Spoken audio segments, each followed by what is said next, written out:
Jonas Andersen. He lives in beautiful Denmark and is our director of the European markets over there. So Jonas, take it away.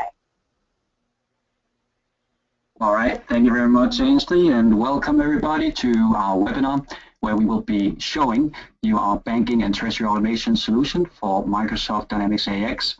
Now, what we will go through here is obviously an overview and an introduction to our entire suite, and we will be, as part of that, getting into some of the new features that we have been adding to the solution lately, as well as talking a bit to the roadmap and what solutions and features you can expect in the short term here.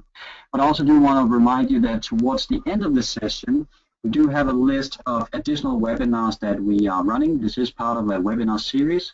So if there are any particular underlying solutions or modules that you are particularly interested in and you want to see some more details on those, then feel free to keep an eye out for upcoming webinars. We do have webinars coming up particularly on bank reconciliation and that process of automating that, as well as our cash application feature as well, which are the next couple of webinars. With that, I will give you a quick introduction to SK Global Software as a company. We are a Microsoft Dynamics certified ISV for AX and SL. We're specializing in banking and treasury automation for those two platforms. We've been dealing with this space for a little more than 20 years, since 1994. We are in the process of going global, if you will, from an operations perspective. As many of you may know, we are a US headquartered company, and as Ainsley mentioned, I'm heading up our European division. So of course, a couple of things are driving this. One thing is that we already have many customers with operations in many different international locations, and they have already standardized on our solution. And we of course recognize the need to be close to our customers and be able to support you at a local level as well. So with the European expansion, we're ready to serve European customers as well, and have already a number of projects going also. We are also very active, apart from many other organizations, particularly with the AXUG community. Those of you who are on this webinar from the US, you are probably very familiar with the AXUG community. It's very active in the US. I want to highlight that they are also expanding their footprint to the European market and have their first conference here coming up in May in Stuttgart in Germany, and we will be exhibiting and sponsoring that event as well. So if you have any intentions of going to this conference in the US or in Europe, you're more than welcome to reach out to us and then see if you can meet us in person at those events. We'll be happy to meet you. Now, the overall benefit of our banking and treasury automation solution is obviously the increased efficiency that you can gain from automating critical financial processes, such as the bank reconciliation process and more than that. So apart from offering a solution that can help you automating these processes at a local or domestic level, the benefit of our solution is that you can also apply it throughout the organization at an international perspective. So our full solution supports a multi-company setup, so you can use our solution throughout any of your entities, regardless of where in the world they may be located. We support the use of any currency within your organization, and we have out of the box bank formats to any bank that you may be working with. So from a pricing and also from an architectural perspective, our solution really provides, you could say, maximum flexibility and scalability for any customer. This means, or one example of this is that you can buy one module that just supports one particular process, for instance, being the bank reconciliation process, or you can buy the entire suite if you're an enterprise-sized company. So really, small to enterprise-sized company covered. And of course, one added benefit also is that we are a fully integrated solution with Dynamics AX, meaning that security is on top. You do not rely on any of these critical transactions or communication files to go outside in any third-party communication ways. It's all kept within the tight control of your customer or your partner in terms of security.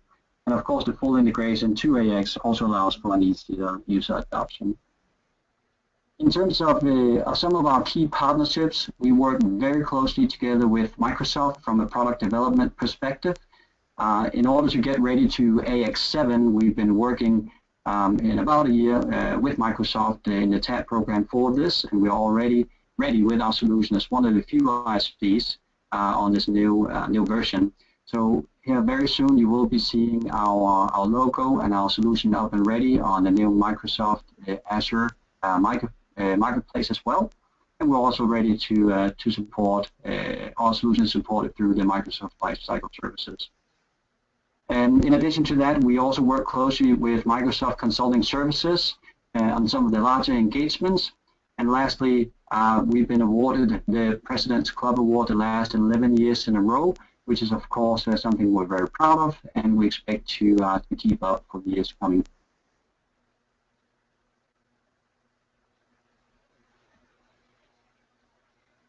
In terms of other partnerships that we have, from a payment standard perspective, it's of course very important for us to stay aligned with the different bodies and organizations that manage these throughout the different regions of the world. So in terms of the US, obviously we support ACH payments in the North American region. We integrate to international payment standards through SWIFT. And in Europe, the new payment standard throughout the European region for cross-border payments is SEPA. And we of course support all these. We also go down to a more local level. The BACS payments, as some of you may be aware of, is a standard that's used throughout the UK. Again, just to underline that, of course, we do support local payment standards, but you can be sure that we also support any international or payment standards from other regions in the world that you may be in need of. In terms of our partnerships with reselling partners, then we are a very partner-centric ISV. We work with a little more than 400 partners all in all, and here's just the names of some of these partners that we do work very closely with. So if you're an end customer and you have any interest in our solution after this, you're more than welcome to reach out to the partner that you're working with and inquire about our solution. You're also welcome to reach out to us directly, and that way we will of course make sure that we work closely with your partners as well around our solution.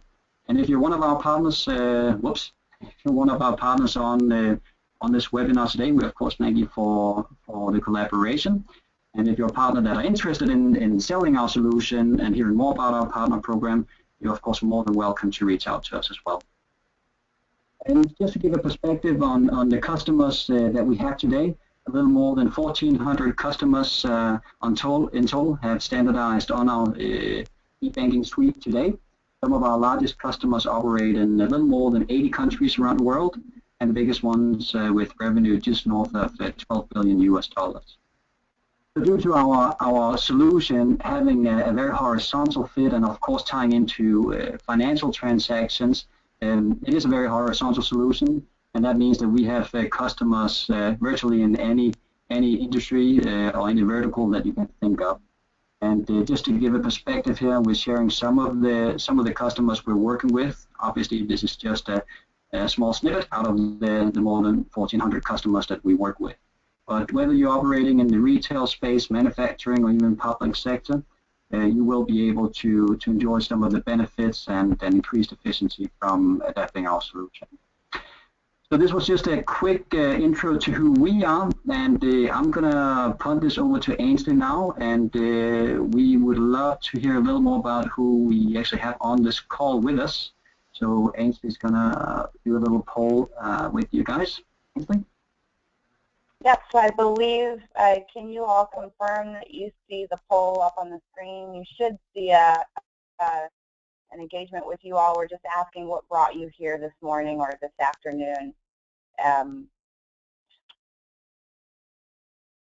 So we'll take about 10 seconds and let you answer the poll. Hopefully you see it. We're new to polls through GoToWebinar, so we're trying this out for the first time. Ainsley, I'm not seeing it on the screen. Okay, hold on just a second.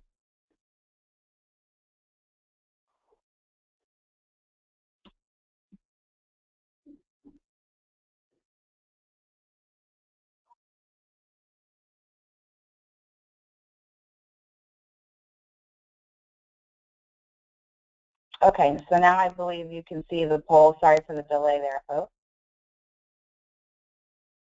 So as Jonas said, we spent a few minutes talking about ourselves and would love to know what brought you all here.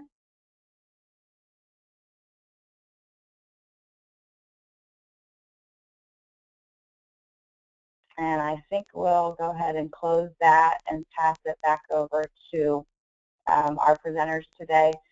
Jonas, thanks so much for sharing about SK Global. Now we are going to hand it over to Tim Kahn. He is our CTO here at SK Global, and he'll be presenting our solution to you. Hello, everyone.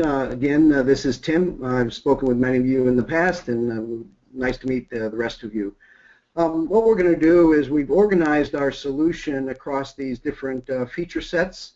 And what we want to do, the reason we've done that is because now we're beginning to build this out into that full banking and treasury automation solution. So we're going to talk about each of these and the different functionalities we have within them. Of course, we start off with a base of Dynamics AX. We layer on top of that SKG banking and treasury automation.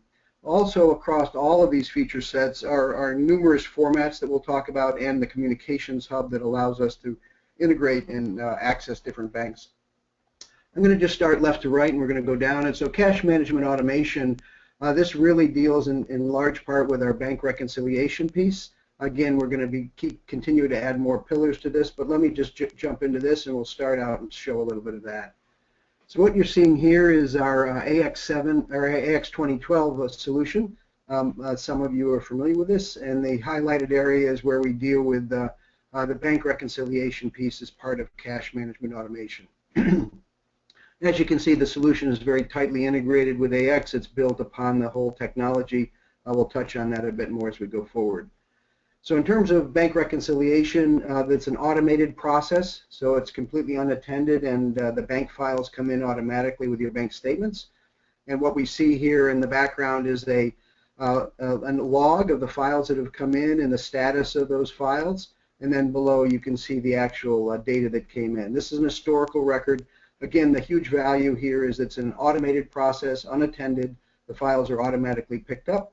And whether you have 15 bank accounts or 200 bank accounts in a bank statement, we automatically bring those in one fell swoop. Once those files come in, then the next thing, of course, is to match and map those transactions. And so this screen is an unmatched transaction screen. It gives you, by exception, those things that have not matched.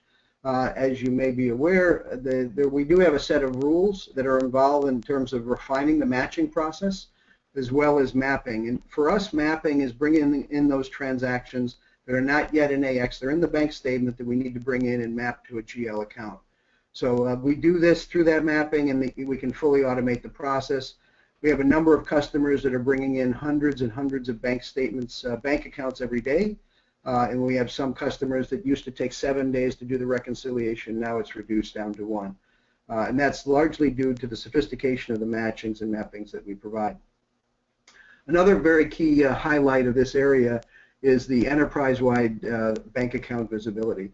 So in AX, you may be aware you're very focused bank account by bank account in standard AX. What we've done is we've broadened that out, so then as an enterprise user, you get that visibility. And you can see on this screen, you can see the company, the bank account and bank statement date and bank statements. So you get to see that global visibility. You can see opening balance, ending balance, and the unreconciled accounts.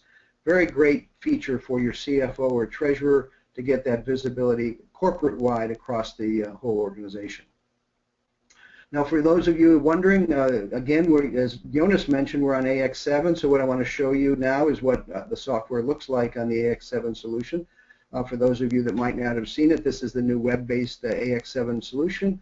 Here you see our e-banking suite with all our modules available. And then if you click here, you would get the same kind of thing I just showed before, is where you have the file that's imported, you have a history and a log of that, and within that you can see the transactions. So just wanted to give you a taste. I've got another couple slides later to show you that as well. So all our functionality that we put into the AX 2012 product is available on AX7 when we release it in a few weeks. All of that will be available on our AX7 solution.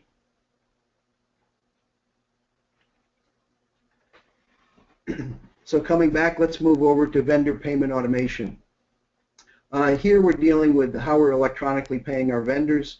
We'll talk about that in great detail. And it involves communication again with the banks, sending files to the bank and getting files back from the banks. So let's take a look at what we have there.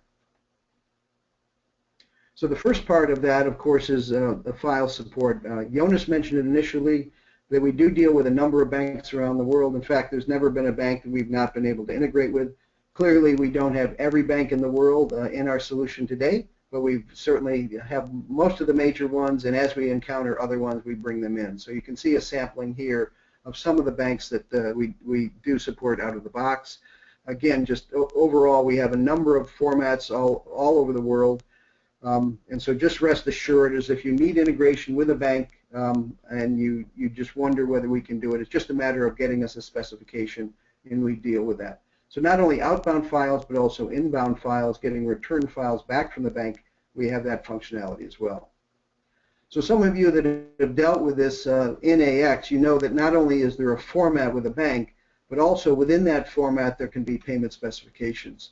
So I just want to show a couple of examples. So for instance, here's a Denmark bank, Nordea, their e-gateway solution, but within that then there are different payment specifications. So when we provide a format, we don't just provide kind of a generalized piece. This gets down into the exact details of what's required to make this really work. If we go now here, I'm going to pull up ACH, US ACH, and again we handle the various different payment specifications, CCD, CCD+. CTX is quite more advanced. We provide that out of the box, full EDI 820 transaction set. One more I wanted to show is the Bank of America EDI 820 transaction set. And again, here are the payment specifications that you see there.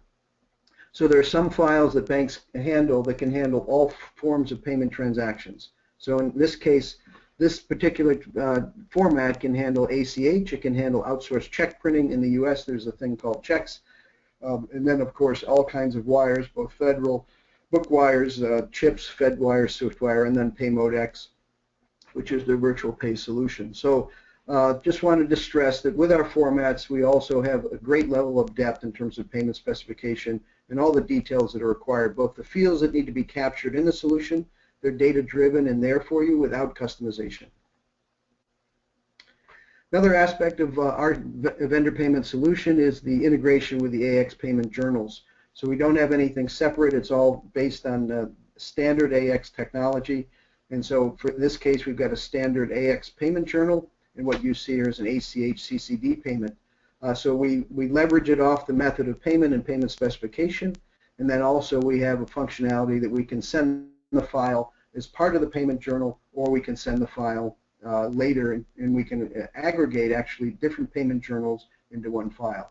So it's all integrated. It's integrated with the workflow methodology. So if this journal is under workflow control in AX, the user then can set that up to control amount security. So one issue that people have is how do you secure and know that the files going to the bank are authorized? Some banks have that capability on the bank site itself, which we can utilize, or we can use the AX workflow to coordinate and control that security in terms of files going out the door. Another great feature of our solution is the integrated communications. As you may be aware, you can create a file that goes to the bank, but the next step, of course, you've got to make sure it gets to the bank. So we have that integrated communications. Here the menu option is shown for AX 2012. In this screen, we have our hub that handles all outbound and inbound communications. So we can control and set these communication IDs up. We affiliate them with a bank account, and then all the processing is automatic. So this is simply a setup screen, but it just shows the level of completeness of the solution. So for instance, here I've got a solution where I'm going to be doing an SFTP transfer to Nordea Bank. I've set that up, and I can set it up to launch a communication session, send parameters to a particular FTP client, and transfer it to the bank. The solution fully supports internal IT resources. If you have your own FTP solution as well, that's available along with it. Another feature with the vendor communication, vendor payments, is a comprehensive email remittance. So we send files to the bank, your vendors get paid, but also they can get an email remittance that comes off. We leverage that against the email template system within AX. So what you're seeing here is the standard AX email template system. We add a couple of out-of-the-box templates. You certainly can add and configure these as you wish. You can control the parameters that are given here, the layout, and then you can end up with a formatted email. Again, this can be language specific. The layout is exactly as you might wish it to be.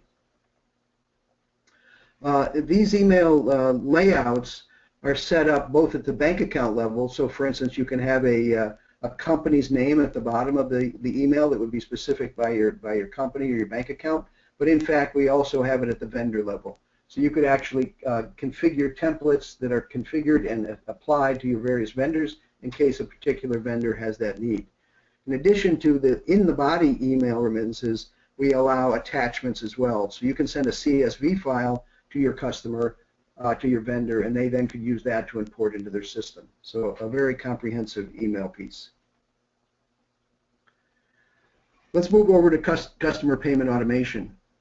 Again, this includes not only advanced cash application that we'll talk about, but also our online bill presentment portal solution as well. So let's touch and see what we have in terms of customer payment automation. So the idea of payment application is to create an AR payment journal from incoming payments. The way we do that is we bring it into a workbench where you can maneuver and massage the data. So we'll talk about the rules that we have to provide for this, but the workbench really allows you to do that analysis so you can finalize those last transactions. The files can come in, again, in an automated fashion with an AX batch job, or you can bring them in manually. They come into what we call as a workbench journal. This row represents one of those with this kind of dollar amount that came in. Then the workbench journal itself has two areas. It's got an area where you actually have the computer-generated matchings that are in the top, and then at the bottom we have those that had errors and things that we need to research. We'll talk a bit more about how we decide and how the computer determines that these are settled or applied. And down below there are a lot of options in terms of looking up different accounts, looking up different invoices in order to figure things out, and we'll also talk about a review process here in a minute as well. So this is the intermediary piece after files come in and payments come in, and then the next step, of course, is to create an AR payment journal where all the settlements have been done. A very, very powerful solution if you have any kind of volume in this area. In the U.S., it's used for lockbox transactions, but around the world it can be used for any payment application remittance advice that you get in. In order to make this all happen, we have both matching and write-off rules. So matching rules allow us to determine how do we get a payment come in to match to an invoice. You can set up any number of these. In this particular case, what we've got, we're saying in this case, let's look for the invoice number if it's in the file, and we're saying if it ends with a certain particular set of digits. And the reason we have that is because you could have an invoice sequence number in AX. It might begin with IN001, and you want to match it to what comes in the file as a 1. So we have that capability to do that. We have other lookup types, bill of lading. We also have a custom one. So if our rules don't exactly match what you need, you can write a custom method, apply it to the rules, and then you have a matching rule that as the file comes in, that custom rule, in this case, this KLX some bill number, would go and process that. We have some folks that come in and say, look at the open invoices, and if we total up the remaining balances on those invoices and that exactly matches what came in, then we're going to go and settle and apply the cash to all of those. Whatever kind of rule you need, we can deal with. Then I just want to show here, not only invoice number we can match on, but customer acquisition or PO number, bill of lading, sales order number, a payment reference number, as I said, a custom solution. So these are the different rules that can be used to create matchings. So over and above matching rules, we have what are called write-off rules. These was recently implemented in our new release that's available now. And before we had the auto credit feature. So people that get drawdowns or cashbacks or chargebacks or unauthorized credits, this area applies to you. So what we do now is have a very comprehensive set of rules that you can establish. So you set up a rule, and in that rule you can have various reason codes of why the discount or the credit was taken. You can set threshold amounts to say if the dollar amount is over this, or the kroner amount, or the mark amount is over this, then we're going to go and use this type of reason code, or a different kind of reason code. These are standard AX reason codes that you set up, and when we can create an auto credit here, where we create a free text invoice. It's a credit, and then we can apply that reason code to the credit. So when you get that transaction in for 100, trying to settle it, say an invoice of 100, and you only get 90 in, you've got to deal with that $10 difference. And when we do that, we can set up these auto credits. In addition, the auto reversing feature that we had before is implemented with this, with its own reason code as well. So if you take an unauthorized credit and then you need to you're not sure about it, you want to record the cash, so you record the $90 intake, but then that $10 credit that you took, you put into a reversing batch, a reversing journal, and later on you can decide what do you want to do with that. Do you want to delete it out of that reversing journal and therefore let the credit stand, or do you want to apply that reversing entry and therefore delete it and remove it? So these are now rules that are set up, and these rules not only are at the system level, but actually these write-off rules are available at the customer level. So you can have a different set of write-off rules that are appropriate for each individual customer. And here's, I'm showing that here in our customer banking details. So you can see this customer, Thomas & Thomas. They have a default write-off rule, and of course you could set any number of rules. So if different customers have different kinds of criteria, or groups of customers, you can set up the rules that way. In addition, we've added an alert system that allows you to notify others of information that you need in order to do the settlement. So I'm sitting here in a workbench processing this $315,000 payment, and I have a question, and I'm not the best person to handle it.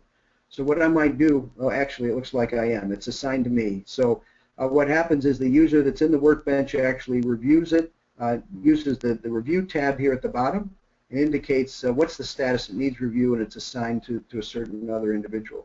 That individual, when they come into AX now in their notification list, gets an indication that the lockbox needs a review, and it's got the amount that needs the review.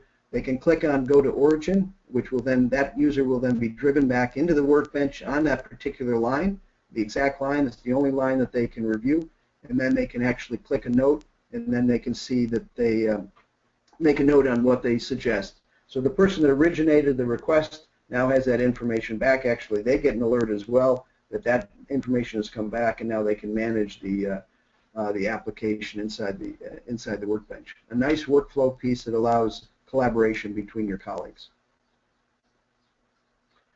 So let's talk now about a product that did come out last year as well. It's our online bill presentment and payment portal. It's called ePay. What we have here is a free text invoice that's created in the AR side. Again, sales orders or free text invoices, as soon as they're posted. Let me just give background on it before I get into the details. So what we're doing here is allowing you a capability to automatically present your bills out to a customer portal that your customers can receive. And then on that portal, they can make payments with a credit card, debit card, or an ACH. The process begins again with an invoice that's posted in AX. As soon as that happens, that invoice, the customer gets notified by email that that invoice is now available for payment. So what we see here is a login. This is a portal to log into the customer portal, and this particular customer would have gotten that notification and they log into their portal. On the portal, they can see all the invoices that are due to them and any payments they've made. So this is basically a complete account summary for this individual customer. We see here that invoice that was just posted, this 19. That invoice, they can actually click on that invoice and they can see the PDF. If you've got an SRS report that creates a custom PDF, you've now sent those invoices out to your customers. The beauty of this is no longer are you emailing onesie twosies to your customers. No longer can they say, I'm sorry, I don't have the invoice and that's why I haven't paid it. They now have a portal where they can see in real time all their invoices that are due and they can make payments against them. So now we're here in the payment area of the portal. In this area you see the payment, the invoices that are available to be paid. It shows the balance on them. You can click off in order to pay them automatically full amount, or you can make a partial payment. In this case, the person's making a $10,000 payment. They record it. They could pay as many or as few as they like.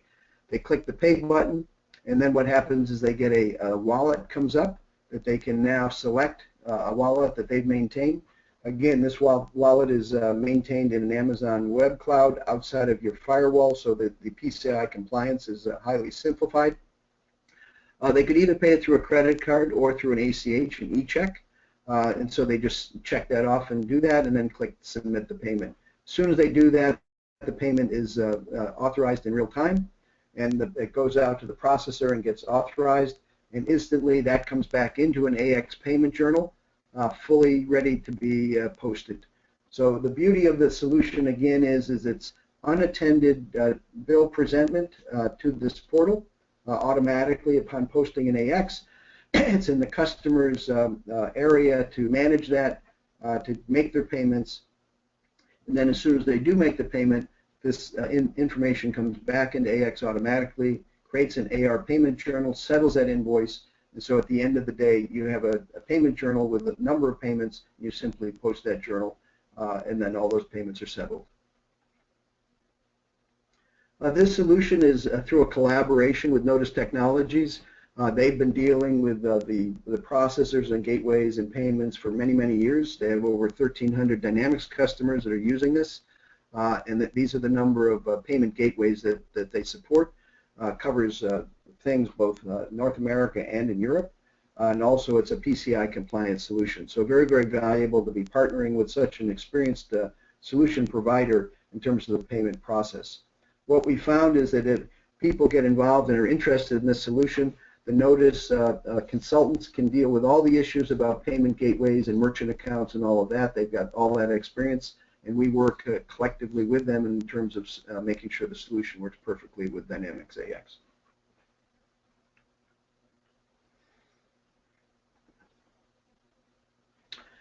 So let's come over to our Treasury Connect solutions. Again, this is a new area that we're beginning to push out solutions, and we'll talk about this FX settlement that I'm going to talk about today. And again, we're going to be developing more things in terms of this Treasury Connect. Again, as you can gather, we built out these pillars in order to have a roadmap for how we're going to build out our solutions, again, to provide full Treasury capabilities. So let's go over there. So this area is called what's called FX. We call it FX automation. So if you're a customer that's dealing with multiple currencies around the world, as you know, in AX you create a payment journal. You can put in the exchange rate, and it will do relative to your base currency, and AX will handle the gain or loss on that. However, if you have very extensive currency needs and large dollar volumes, what you may want to do is find the providers that can get the best currency exchange rate for you. So what this solution provides is an integration between an AP payment journal, our AP EFT area, our vendor payment area, and a website called FXall that their goal in life, it's a Thomson Reuters solution, that they shop for the best currency rates. So what this involves is transferring information from AX over there to say that I've got a journal with hundreds of entries of, say, rubles and Chinese yen or yuan or euros or GBP or whatever, but I want to get the best rate for those. So we send it over to the FXall site. They send back their trade acknowledgement file. We send back then a settlement file, and then we send payment instructions to make it all happen. So there's a series of steps back and forth, and this has all been integrated now into our FX automation solution. It's available now with our solution. As you can see, there's a lot of detail here, but it involves going back and forth. Let me just walk you through a little bit. So in terms of the setup in our solution, by bank account, you set up a payment type called FX of some sort, and you then identify the different pieces that are needed to integrate with the FXall website. With that, then you set up the various paths of the outgoing files and incoming files, and that's all set up once, and then it's fully automated. And then the rest of the process actually is handled through our main, our create and send screen, which is used for our normal vendor payments, but we've added FX automation pieces to it. And so as part of that, as the files go out, we send out a trade file. A trade file goes out saying, I want to trade for this kind of currency. That information comes back. They say that we can buy that currency or sell that currency at a various exchange rate. Then you say, I approve that trade, and then what we do is there's a what's called a counterparty that is the one that's managing that trade, and what we do then is send a funding transaction to say, let's go fund the trade, and then they go off and pay all the different vendors. So it's a very, very powerful solution, and what we've got is a nice integration with our solution such that the back and forth of the files, which could be problematic, is done in a very seamless way. So that's FX automation newly added in our latest release. Now let's jump over to some future things that we're going to talk about. Actually, I'm sorry, risk management. This is an area that in the U.S. Has to deal with positive pay, but also another thing we can talk about is the security of our files. In the risk management area, positive pay is a U.S.-based functionality which deals with sending files to the bank that allow for preventing check fraud. It validates that the check that you printed is going to be presented at the bank with the correct amount and name. So it involves a number of different formats, and we support a number of formats. We provide this free of charge to do that. We also have a very tight integration with our communication hub. So just as we saw that communication hub before for outgoing vendor payments, similarly for positive pay, we can integrate with any kind of a bank in terms of a browser upload or FTP transfer. Again, you identify one of these communications IDs and set it up against the bank account. Then we have an historical log of the files that have gone out. The screen you're seeing here is a log of those files that have gone, and then what we see are the actual checks here in the front. These are the checks that are related to that file. Again, positive pay. One thing I also want to show now, this is on AX7. So this is the list of the same exact formats that we have, of course, on AX7, and then that same screen that I just showed. Again, this is the file on AX7, and these are the checks. Just as a note, the current release of AX7 does not include positive pay from Microsoft, so our solution is the way to go if you're moving over to AX7. So this has been a real quick, rapid overview of our solution, covering both cash management in terms of bank reconciliation, our automated processing there, vendor payment automation doing vendor payments, various formats around the world, customer payment automation, both our advanced cash app along with our ePay and online bill payment and credit and debit card solution there. Treasury Connect, dealing with interacting with outside services such as FXall to do FX settlement, and risk management in terms of positive pay. With that, I'm going to jump over and talk a little bit about things that are coming up in the future on our roadmap. A very, very exciting piece of functionality we're going to be adding to our solution is revenue automation. Upcoming, some of you may be aware that there's a new compliance piece, FASB 606 or IFRS 15 in Europe, that's going to require public companies to do more contract tracking and billing, revenue recognition, etc. And so this solution will be fully integrated with AX, provided for that full contract tracking and billing. It will have full subscriptions management, and then the revenue recognition management as well. So these are things that your CFO may become aware of, and we will have that solution available. Stay tuned. We'll have more webinars coming up about it in terms of what we're providing to give you that compliance to that. So that's one item coming up on our roadmap. In addition, as I was talking about ePay, of course, we also have a solution coming up called PayLink. It's similar to ePay, but a little bit different. Consider the scenario where you're sitting here on your invoice journal and you're on the phone with someone and that large outstanding invoice is sitting there, but you're on the phone and you say to them, you know, we've been held up on this, haven't we, but now you agree that it's okay, you're okay to pay, and they say, yes, yeah, we'll send you a check, or we'll wire you the money. You say, well, that's fine, but what I'd like to do, if you don't mind, I'm going to create a pay link for you. So we put a button on the screen, you click pay link, and what this does is automatically defaults information from them, both their email or their text.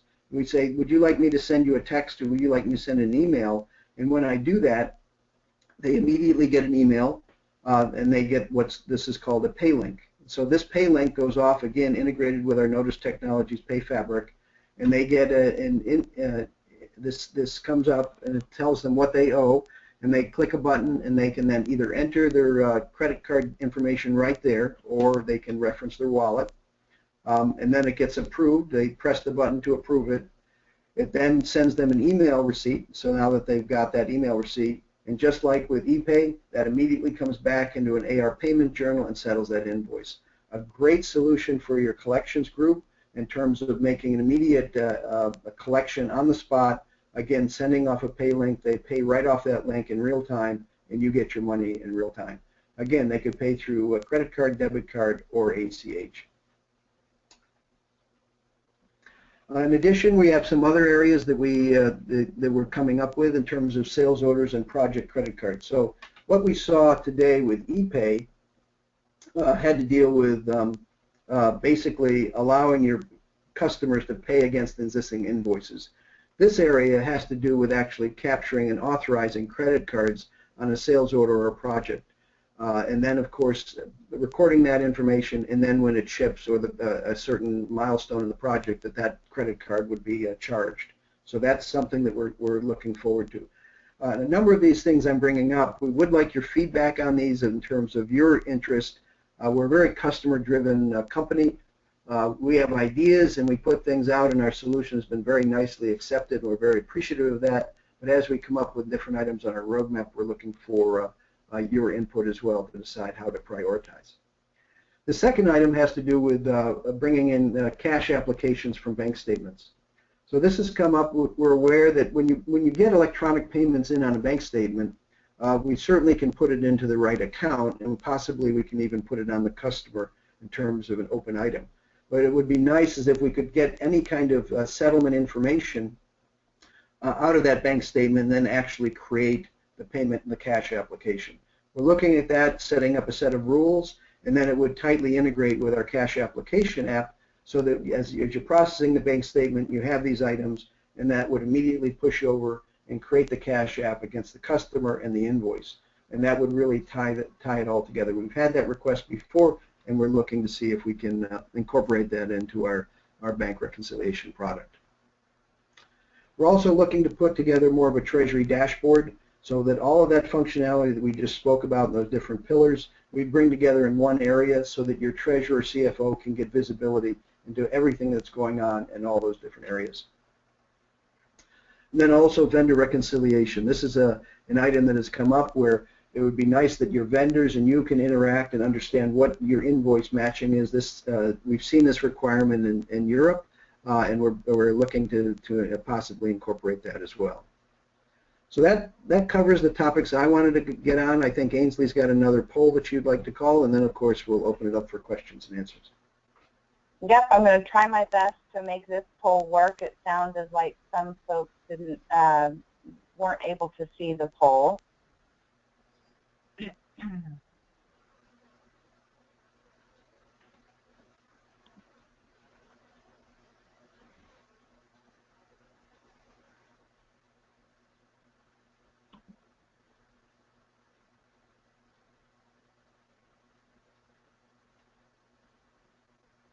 Okay, so I believe that the poll is up on your screen. Just like Tim had said, you know, we kind of bob and weave based on what our customers and partners demand from us, and so this is important for us to know what you're interested in, what brought you here.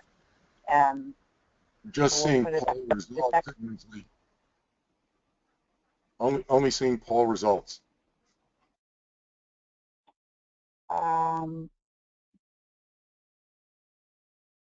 Okay, I'm very sorry. Apparently, I am still working on this, so I'm going to go ahead and hide it. Apologies. We'll try better next time.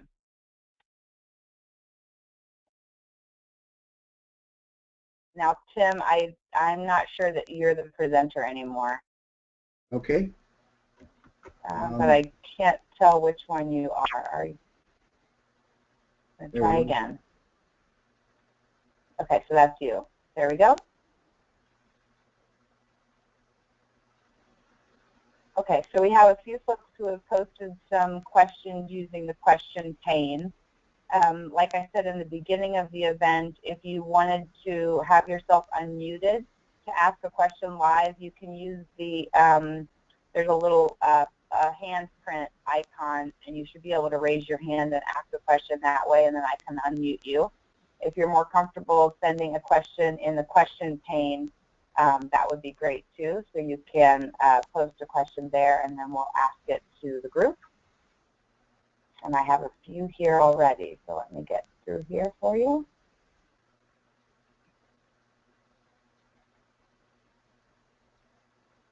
So Kim, can you talk a little bit about how we support bank formats, the development behind that, and if there are additional costs to the customer when we're looking at supporting bank formats?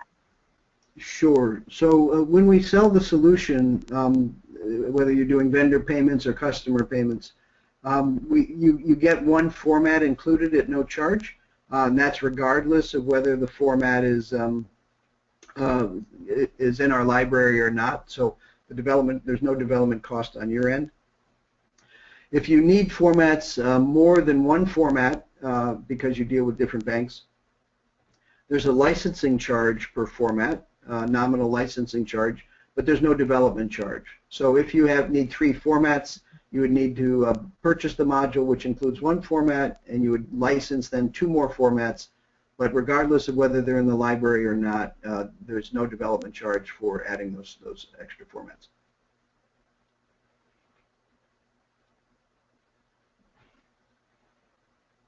Okay. Okay, how do we go about implementing the software? Sure. So the software is tightly, as you saw in some of the screenshots, tightly integrated with AX. It's simply a model that gets added to your AOT. For those of you who are technical, there's a utility called AX Util. And so the installation is done by your reseller or ourselves or your own IT department. The installation takes about a few hours, but about a half an hour of that is human time, and the rest of it's machine time while it gets compiled and brought into your solution. And actually, the whole suite is when you purchase the suite, you get all the functionality we described there. It's just that it's turned on or off based on an unlocking key scheme. And actually, the features that you don't have licensed, you can actually use in a demonstration mode for a temporary basis. Okay, and we have one last question. Do we have experience in Latin America market?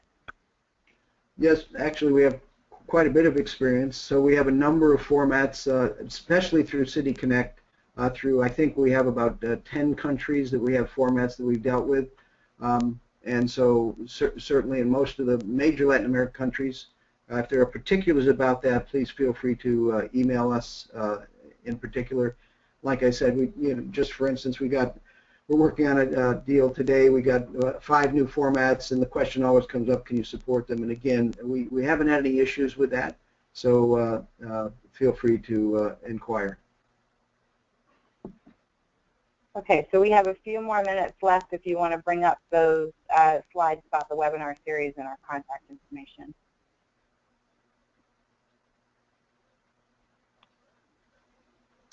Yeah, so again, hopefully you can see on the screen upcoming webinars, and a couple of these webinars will be kind of another introductory webinar, but there are a couple we're interspersing every 4 weeks. In terms of the next one coming on March 9th, we'll talk much more detail about the advanced payment application. We'll drill into a lot more detail, and then on April 6th, we'll go into much more about the bank reconciliation area. We intend to continue this webinar series, so every couple of weeks there's something to see. And certainly as we add more functionality, we'll present that as well.